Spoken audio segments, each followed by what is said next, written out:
part demoed and part actually hands-on. Tonight we're making chicken marsala.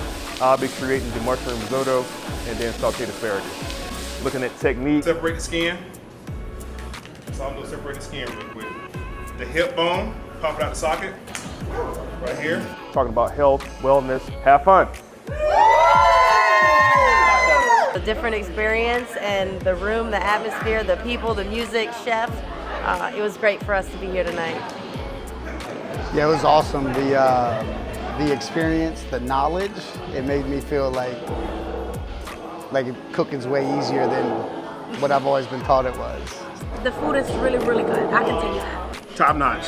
This was fantastic. We enjoyed learning how to cook new things together, so we had a great time. Go Chef Hunter!